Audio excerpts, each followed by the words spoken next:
The federal investigation into the fake elector scheme that Donald Trump and his closest allies were pushing after the 2020 election, but before January 6th, that investigation from the DOJ is apparently expanding, according to a report from CNN that came out yesterday. This report says that in two states specifically, Michigan and Georgia, the investigation is rapidly expanding with subpoenas flying to the people who were supposed to serve as those Trump electors. And they want documents. They want communications. They want a list of contacts. They want to know who you talked to, what you talked about. And they are specifically asking, did you have any contact at all with Donald Trump himself? Now that's a big one. I'll get more to that in just a moment.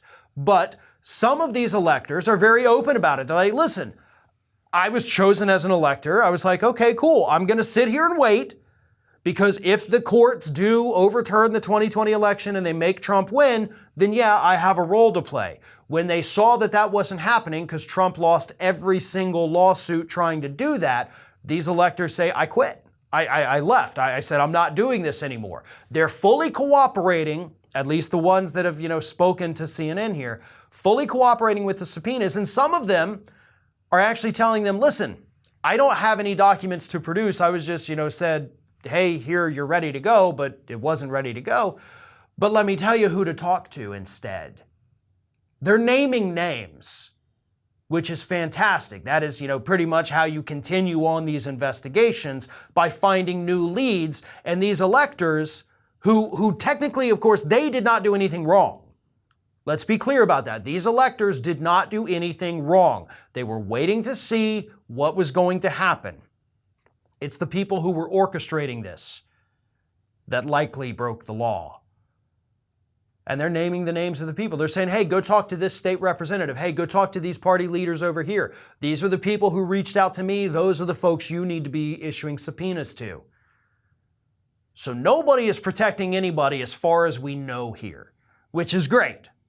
Because the last thing we want is a lot of tight-lipped individuals involved in this massive scheme who aren't rolling on one another, but that doesn't, at least right now, appear to be the case, so that's a wonderful development.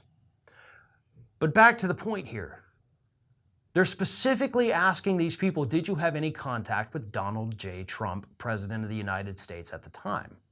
Which, of course, means that this is not just an investigation trying to take down Mark Meadows or Rudy Giuliani or Sidney Powell or any of those actors. No, no, no. They are looking directly for Donald Trump's involvement. They want to know if he was directly involved in this. Because right now, folks, let's be perfectly clear, we do not yet have firm evidence that Donald Trump was involved in the fake elector scheme. And I said firm evidence, right? That's what they have to be able to prove. We know you've got Eastman. We know that, Rudy Giuliani was pushing this. We know that Mark Meadows had suggested it. We know that other members of Congress had, back and forthed this issue. But we do not yet have that smoking gun evidence that says that Donald Trump himself was a part of it. Now, personally speaking here, my opinion, I think it's highly unlikely that literally everybody around him was doing this and he had no idea.